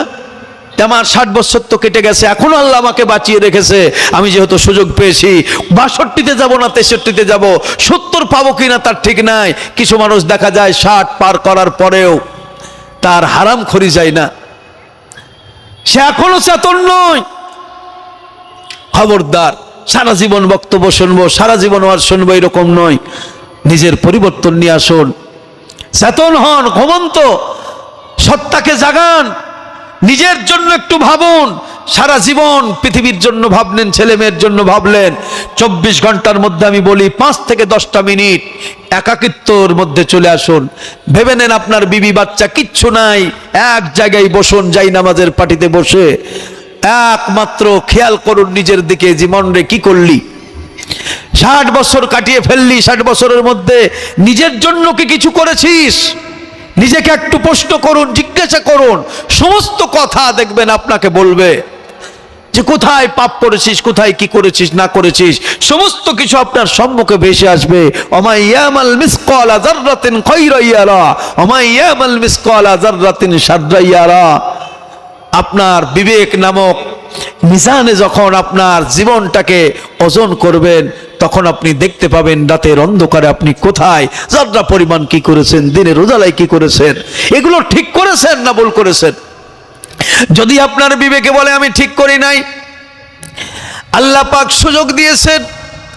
রব্বুল আলামিন বলছেন ওয়ামাইয়ামাল সুআন আও ইয়াজলিম নাফসাহু সুম্মাস্তাগফিরিল্লাহ ইয়াজিদিল্লাহ গফুরার রহিমা।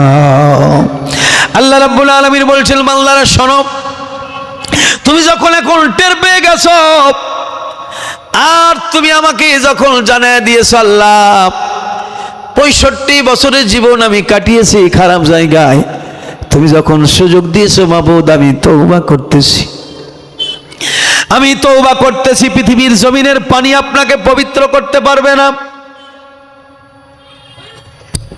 আসসালামু আলাইকুম। ওয়ালাইকুম আসসালাম।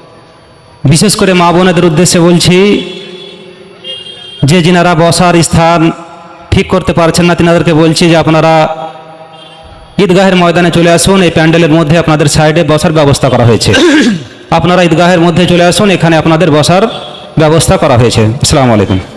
মা বোনেরা যিনারা আছেন হয়তো অনেকেই এখনো জানেন না, তো আপনাদের এই ঈদগাহাতেই যেখানে বক্তব্য হচ্ছে এই জায়গাতে আপনার জন্য ব্যবস্থা করা আছে। আপনারা এদিকে ওদিকে বিভ্রান্ত হয়ে ঘুরে না বেরিয়ে আপনারা মাহফিলে আসুন, আপনাদের জন্য জায়গা আছে।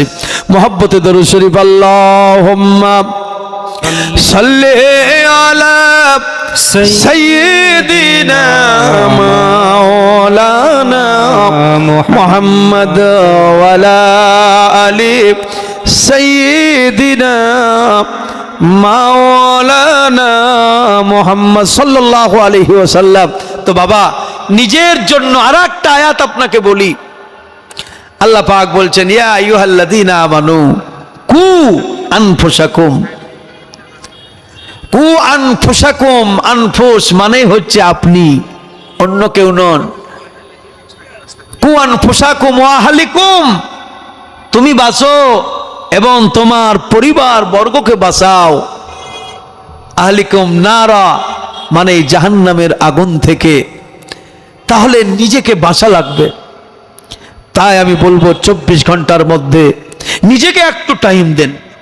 জীবনে বহু জায়গায় টাইম দিয়েছেন, স্কুলে দিয়েছেন, কলেজে দিয়েছেন, বন্ধুকে দিয়েছেন, বান্ধবীকে দিয়েছেন, বাজারে দিয়েছেন, ব্যবসায় দিয়েছেন, নিজেকে নিয়ে কোনোদিন ভাবেননি। নিজেকে নিয়ে একটু ভাবুন। 24 ঘন্টার মধ্যে 10টা মিনিট যাই নামাজে একেবারে সমস্ত কিছুকে ছেড়ে দিয়ে আপনি ভেবে নেন আপনি একাই আছেন। এই জায়গায় দেখবেন কি শান্তি পাবেন, কি মজা পাবেন। তখন আপনি অনুভূতি করতে পারবেন জীবনটা আমি কি করলাম। এই জীবন আপনার শেষ নয়, আল্লাহর কসম করে বলি, আপনার এই 63 বছরের জীবন শেষ নয়, 70 বছরের জীবন শেষ নয়। এটা শারীরিক জীবন। এই আত্মাকে কিছু সময়ের জন্য দেহ ধারণ করতে হয়েছে। এই দেহ আপনাকে ত্যাগ করা লাগবে, আমাকে ত্যাগ করা লাগবে। আপনি থাকবেন, দেহ থাকবে না। দেহ কবরে যাবে, কারো শ্মশানে যাবে, কারো বা দেখছি আপনার গঙ্গায় দিয়ে দিচ্ছে, ফেলে দিচ্ছে। আপনাকে কেউ ফেলতে পারবে না। তাই আমি বলি পৃথিবীর কোনো পানি নাই যে আপনাকে পবিত্র করবে। গঙ্গার পানি বলুন, সাগরের বলুন, জমজমের পানি বলুন, জমজমের পানি খেলে আপনার দেহের উপকার হবে। জমজমের পানি দিয়ে ধুলে জামা কাপড় পরিষ্কার হবে, জমজমের পানি দিয়ে ধুলে দেহ পরিষ্কার হবে, আপনি পরিষ্কার হবেন না। আল্লাহ রাব্বুল আলামিন বলেছেন, বান্দারে পৃথিবীর জমিনে যা দিয়েছে তোমার দেহের জন্য আর তোমার আত্মার জন্য দিয়েছি। আলা বিযিকরিল্লাহি তাতমাইন্নুল কুলুব, তোমার কালবের জন্য, তোমার হৃদয়ের জন্য আমার জিকির দিয়েছি। তাই আল্লাহর জিকির কায়েম করুন আর জীবনের মতো অন্তর থেকে তওবা করুন। বলুন, আল্লাহ আমি 63 বছরের জীবন কাটিয়ে ফেলেছি অন্ধকারে, মাবুদ তুমি আমাকে ক্ষমা করে দাও। আল্লাহ পাক বলছেন আমার একটা নাম হলো গাফফার। এই গাফফার নামে আমি আল্লাহ তোমাকে ক্ষমা করতে ভালোবাসি, তোমাকে মাফ করে দিই। আল্লাহর কাছে এইভাবে নিজেকে মাপ চেয়ে ক্ষমা নিয়ে আপনি পবিত্র হয়ে আপনি কবরে যান। কবর আপনার বন্ধু। আপনি কবর থেকে উঠুন, আপনার বন্ধু। যেখানে যাবেন কোন জায়গায় আপনার কঠিন নাই। ইমানদার মুমিন পাক পবিত্র বান্দার জন্য কোন জাহান্নাম আল্লাহ তৈরি করেন নাই। এখন স্লোগানে যদি আমরা শুধু থাকি ইনকিলাব জিন্দাবাদে আর কাজের বেলায় যদি না থাকি তাহলে কিন্তু হবে না। হ্যাঁ, যেমন মুখে বলা লাগবে তেমন কাজেও পরিচয় দেওয়া লাগবে যে আল্লাহ আমি বাস্তবে তোমার বান্দা। কতজনকে আল্লাহ মাফ করেছেন, হাজারো আপনার উদাহরণ হাদিস কোরআনের মধ্যে আল্লাহ পাক দিয়েছেন, নবীজি দিয়েছেন। অমক বান্দাই করেছে, আল্লাহ পাক তাকে ক্ষমা করে দিয়েছেন। আর একজন বান্দাই করেছে, তাকে মাফ করে দিয়েছেন। জিন্দেগিতে কত মার্ডারের আসামি, কত জেনাকার, কত বদকার। একজন মুসা আলাইহিস সালামের যুগে মুসা আলাইহিস সালাম দোয়া করছেন, আল্লাহ বলছেন তোমার দোয়া কবুল করব না। মুসা আলাইহিস সালাম বলছেন আল্লাহ আমার অপরাধটা কি যে আমার দোয়া তুমি কবুল করবে না? তো আল্লাহ পাক বলছেন তোমার অপরাধ নাই, অপরাধ তোমার উম্মতের। বলে কি এমন উম্মতের অপরাধ? তো আল্লাহ পাক বলছেন তোমার এই মাহফিলে একজন নাপাক বান্দা আছে, তাহলে আমার কোনো দোষ ত্রুটি নাই, ওই নাপাক বান্দার জন্য এখন তুমি আমার দোয়া কবুল করবে না? বলে তবে কবুল করব, তবে কথা হলো, শর্ত হলো ওই বান্দাটাকে তুমি উঠাইয়ে দাও, ওকে এখান থেকে তাড়াও, আমি তোমার দোয়া কবুল করব। হযরত মুসা আলাইহিস সালাম বললেন আল্লাহ ঠিক আছে আমি তাড়িয়ে দিচ্ছি। আল্লাহর নবী বলছেন এই মাহফিলের মধ্যে একজন গোপন গুনাহগার আছো, আমি না জানলেও তুমি জানছো, দয়া করে এখান থেকে উঠে যাও। লোকটি তখন আল্লাহকে বলছে আল্লাহ রে আমি যে জীবনে গোপন গুনাহ করেছি তুমি ছাড়া তো আর কেউ জানে না, পৃথিবীর কোনো মানুষ জানে না, একমাত্র তুমি জানো আর আমি জানি। এখন তুমি যদি আমার এখান থেকে উঠাইয়া দাও, জনগণ জানবে, শ্রোতা জানবে, বক্তা জানবে, এই জগতের বুকে তুমি তো রহিমুর রহমান গাফফার, আমাকে অপমান করতে তুমি নিশ্চয়ই ভালোবাসো না, তোমার বান্দা অপমান হোক তুমি চাও না। আমি গোপনে যেহেতু তোমার কাছে গুনাহগার, গোপনে তোমার কাছে সারেন্ডার হয়ে গেলাম, জীবনের মতো আমি তোমার কাছে তওবা করলাম, মাওলা তুমি আমারে ক্ষমা করে দাও। আল্লাহ বলছেন যা গাফফার নামের ওসিলাই ক্ষমা করে দিলাম। ক্ষমা হয়ে গেল, সঙ্গে সঙ্গে বৃষ্টি শুরু হয়ে গেছে। হযরত মুসা আলাইহিস সালাম আল্লাহর কাছে বলছেন আল্লাহ এখনো তো লোকটা উঠে যায় নাই, অথচ তুমি দোয়া কবুল করলা কেন? আল্লাহ বলছেন নবী গো, দোয়া কবুল করলাম এই কারণেই যে সে এখন আমার হয়ে গেছে, আমি আল্লাহ তার হয়ে গেছি। সে কিছুক্ষণ পূর্বে গুনাহগার ছিল, কিন্তু এখন গুনাহগার নাই, আমার কাছে সিলিন্ডার হয়ে গেছে।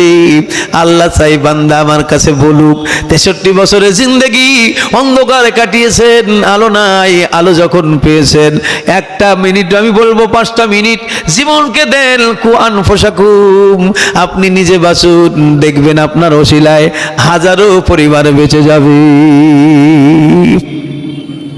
আমার ভাইরা, বাবারা আমার, যাই হোক, হযরত আলী রাদিয়াল্লাহু তাআলা আনহুকে নবীজি বিরাট উপদেশ দিলেন, ফাতেমাকে বুঝায় দিলেন, ফাতেমা রে, তুমি নবীর বিটি হিসাবে আলীকে কিন্তু গরম দেখায়ও না। হুজুর বুঝায় দিলেন, আলী তোমার স্বামী, আমার জামাতা, স্বামীর পায়ের তলায় তোমার জান্নাত দিয়ে দিলাম। খাতুনে জান্নাত জীবনে এবার কি করেছেন লক্ষ্য করে দেখুন। চলে গেলেন নিজের ঘরে। যাই হোক, যাওয়ার পরে বাড়িতে তেমন কিছু নাই, একেবারে যে জামাইকে কিছু দেওয়া লাগবে না এটাও কিন্তু ভাববেন না। যৌতুক হলো আলাদা, আর দান উপহার হলো আলাদা। আমার নবীজি ফাতেমাতুজ জাহরাকে বেশ কিছু সেই সময় যা মূল্যবান জিনিসগুলো দান করেছিলেন। সাংসারিক জীবন চালাতে গিয়ে যেগুলো আসবাবপত্র কিছু দরকার, হাঁড়ি থালি মনে করুন, খুঁড়িবাটি, পানির জগ ইত্যাদি, এইভাবে যা কিছু দরকার খাটিয়া কিছু নবীজি দান করেছিলেন। দেওয়ার পরে যাই হোক, সাংসারিক জীবন হযরতে আলীর শুরু হয়ে গেল। হযরতে আলী রাদিয়াল্লাহু তাআলা আনহুকে শেরে খোদা বলা হয়, আল্লাহর বাগ, আল্লাহর টাইগার। কিন্তু বাবা, পৃথিবীর জমিনে রাহাদানি করে কারো কিছু জোর করে অন্যায় করে কেড়ে নেন নাই। জীবন শুনতে হবে, জীবন গড়তে হবে। এ জীবন আমাদেরকে আল্লাহ পাক দান করেছেন, কোনো জিনিসের অভাব দেন নাই। পৃথিবীর জমিনে কোনো জিনিসের অভাব নাই, শুধুমাত্র আমাদেরকে নিজেকে তৈরি হওয়ার অভাব। আপনি কর্ম করুন, আপনি পাবেন। আপনার কর্মের মাধ্যমে আল্লাহ পাক সব দেবেন। যেহেতু আমাদেরকে হাত, পা, চোখ, নাক, কান, মুখ সবকিছু আল্লাহ সতেজ দিয়েছেন, যার সতেজ নাই তাকেও কিন্তু ইচ্ছা শক্তি দান করেছেন। আমি ফেসবুকে একটা দেখলাম, একেবারে পুঙ্গ সে মাঠে ধান কাটছে, নিজের ইচ্ছা শক্তি কত, তারপরে হাত নাই, পায়ে লিখে আইপিএস অফিসার হয়েছে। এগুলো ভাবতে হবে, শুধু দেখলে হবে না, ফেসবুক শুধু চালালে হবে না, জ্ঞান অর্জন করা লাগবে। কিছু আলেম মৌলভী সাহেব বলছেন মোবাইলে সব ধ্বংস করে ফেললো। আমি বলি মোবাইলে ধ্বংস করে না, তুমি হচ্ছে আসল শয়তান। বেটা, তুমি শয়তান হয়ে মোবাইলের দোষ দাও কেন? মোবাইল এসে মানুষকে চেতন করেছে, ঘুমন্ত মানুষ জেগে উঠেছে। মোবাইল, কম্পিউটার এগুলো খারাপ জিনিস নয়, ব্যবহারে আমরা খারাপ করছি, আমাদের ব্যবহার হচ্ছে খারাপ। তুমি আমি যদি সঠিক হয়ে যাই, ঠিক হয়ে যায়, তাহলেই সব ঠিক হয়ে যাবে। বলে পর্বতপুর গ্রাম খুব খারাপ, পর্বতপুর গ্রাম খারাপ, রানীনগর খারাপ, শিয়ালমারা খারাপ, গ্রাম কোনোদিন খারাপ নয়, মানুষ খারাপ হতে পারে। দেশ খারাপ নয়, দেশের মানুষ খারাপ, তাই দেশের বদনাম হয়। পৃথিবীর জমিনে আসা খারাপ নয়, যাওয়া খারাপ নয়, শুধু আপনার আমার ব্যবহার যদি ঠিক হয় সব জায়গা ঠিক। বাবারা, ভাইরা আমার, হযরতে আলী রাদিয়াল্লাহু তাআলা আনহুর মতো তুমি আমি, মক্কার বড় বড় পালওয়ান হযরতে আলী রাদিয়াল্লাহু তাআলা আনহুর নাম করতেন যে আলী এমন একজন যুবক, এমন এক নওজওয়ান, তার হাতে হাত রাখার মতো দ্বিতীয় কোনো পালওয়ান নাই। বড় বড় পালওয়ান যারা, তারা হযরতে আলী রাদিয়াল্লাহু তাআলার প্রশংসা করেছেন যে আলী বাস্তবে এমন একজন মানুষ। আমার নবীজি বলেছিলেন আসাদুল্লাহিল গালিব। খাইবরের প্রান্তরে আল্লাহর নবী যখন গেলেন, হযরতে আবু বকর সিদ্দিক রাদিয়াল্লাহু তাআলা আনহুকে ঝান্ডা দিলেন। প্রথম দিনে হযরতে আবু বকর সিদ্দিক রাদিয়াল্লাহু তাআলা আনহু খাইবরের প্রান্তরে পরিচালনা করলেন, কিন্তু আপনার কোনো লাভ হলো না। দ্বিতীয় দিনে এমন একজন সাহাবীকে দিলেন, হযরতে ওমর রাদিয়াল্লাহু তাআলা আনহু, তিনার হাতেও দিলেন, তিনার দানাতেও কিছুই হলো না। আল্লাহর নবী আজকে মনে করুন রাতের বেলা রাসূল বলছেন, আগামীকাল আমি রাসূল এমন একজন সাহাবীর হাতে ঝান্ডা দেব যার হাতে আমার আল্লাহ রাব্বুল আলামিন জয় লাভ দিয়ে দেবেন। দুইজন সাহাবীকে দিলেন, আবু বকর ওমর রাদিয়াল্লাহু তাআলা আনহুমা। তিনাদের দ্বারাই কিছুই হলো না হিসাব মতো। রাসূল বলছেন, আগামী সকালবেলায় আমি এমন একজন আমার সাহাবীকে এই ঝান্ডা হাতে ধরিয়ে দেব, আমার আল্লাহ রাব্বুল আলামিন তার হাতে বিজয় দান করবেন। এবার সাহাবীদের মধ্যে অনেকে এই ভাবছেন রাসূল হয়তো আমাকেই দিবেন, আরেকজন ভাবছেন আমাকে দিবেন, আরেকজন ভাবছেন আমাকে দেবেন। এইভাবে করতে করতে সকাল হয়ে গেল। ফজরের নামাজ অন্তে আল্লাহর নবী বসেছেন, সাহাবায়ে কেরাম ভাবতেছেন হয়তো এই বিজয়ের বিষয়টা, অনেকে আপন আপন মনে মনে ভাবছেন আমারই হয়তো এই বিষয়টা হবে। আপনার আমার নবী আল্লাহ রাসূল বলতেছেন, আমার আবু তালেবের বেটা আলী কোথায় গো? আলীকে একটু ডেকে নিয়ে এসো। আলী কিন্তু ওখানে ছিলেন না।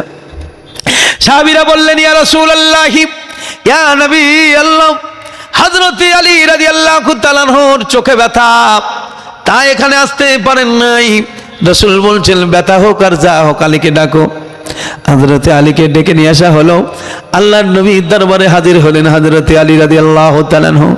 নবীজির পবিত্র জবানের থুতু মোবারক, লালা মোবারক নিয়ে হযরত আলী রাদিয়াল্লাহু তাআলা আনহুর চোখে লাগিয়ে দিলে ব্যথা বেদনা সব আপনার দূর হয়ে যায়। বাবারা, যে নবী নিজেই ঔষধ, আবার সেই নবী অসুস্থ হয়ে বিছানায় থাকেন।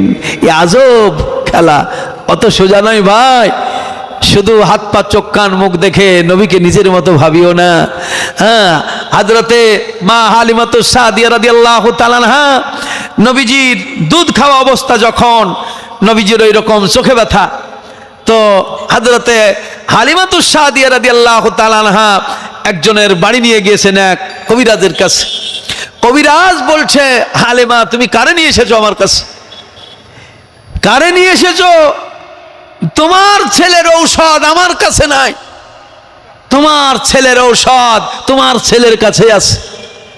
বলে আমার ছেলের কাছে? বলে হ্যাঁ, তোমার ছেলের ঔষধ তোমার ছেলের কাছে আছে। আলিমা তুমি এরে বোঝো না, এ তো আখেরি জামানার পাইগাম্বার, আমি দেখতে পাচ্ছি তোমার কোলে খেলা করতেছে। জোরে বলুন সুবহানাল্লাহ। যারা বুঝেছিলেন তারা বুঝেছিলেন, আর কিছু মানুষ না বুঝে, বাবাজি বুঝেও সে বোঝেনি, আবু জাহেল হয়ে গেছে। সেই লোক বলল, হুজুর, আমা হালিমাকে বলল, হালিমা তোমার কোলে যে সন্তান মুহাম্মদ, এই মুহাম্মদের ঔষধের অন্য কোনো জায়গায় প্রয়োজন নাই, তার মুখের লালাটুকু ধরে তার চোখে লাগিয়ে দাও, চোখ ভালো হয়ে যাবে। মা হালিমা তোমার ঘরে, হ্যাঁ কতটা বাজলো? খেতে দিয়ে লাটাপেটে করিও না, কই হুজুর চলে, ও আরে আমি তো দেখতে পাইনি, টাকা একটু ঈদ দিতে হয় না? আমি ভাবছি আছে এই মেলা টাইম, প্রধান বক্তায় চলে এসেছে, আগে এই আসে নেই। ও তো চলে এসেছেন যখন বুঝলেন। হ্যাঁ, কটা বাজলো? 6টা। জালসা কটা পর্যন্ত হবে? 12টা আছে, আর কটা বক্তা আছে? ও না বাবা, ওরকম করলে হবে না, মানে আরো টাইম আছে ইনশাল্লাহ। না ভাইজানে দেখেন, আমি যেটা বলছিলাম আমার এদিকে খেয়ালই নাই। হ্যাঁ, একটু ওই জন্য নারায়ে তাকবীর, আল্লাহু আকবার। তো যাই হোক, আমি গজলটা বলে শেষ করবো, অন্য সময় হবে। একটু মহব্বতে দরুদ শরীফ। আল্লাহুম্মা সাল্লি আলা সাইয়্যিদিনা মাওলানা মুহাম্মদ ওয়ালা আলি সাইয়্যিদিনা মাওলানা। মা হালিমা তোমার ঘরে আজ কে এসেছে দেখো না।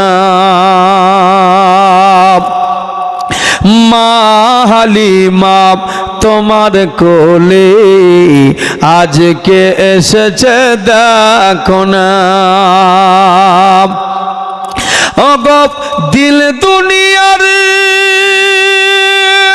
বাদশা সেজে, দিল দুনিয়ার বাদশা সেজে রহমতেরি খাজানা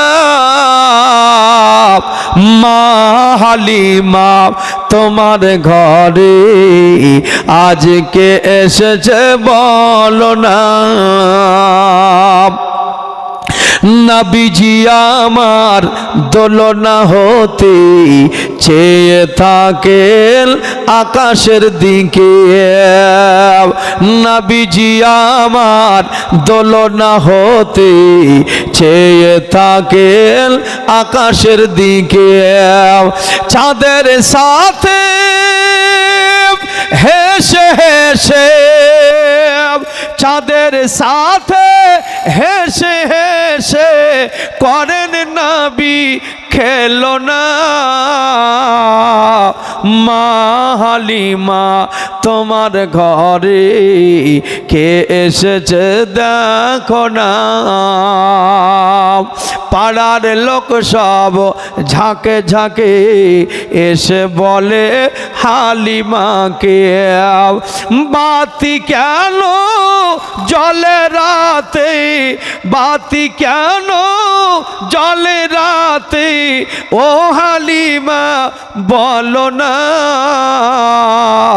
মা হালিমা তোমার ঘরে আজকে এসেছে দেখো না। মা হালিমা কয় সবার তরে তেলবাতি নাহি জলে আমারও ঘরে, বাতি সুরাতে জলে সেই নূর, বাতি সুরাতে জলে সেই নূর, নূর নবীজির চেহারা খানা। মা হালিমা তোমার ঘরে আজকে এসেছে দেখো না। তো বাবা যাই হোক, অনেক কথা রাখলাম।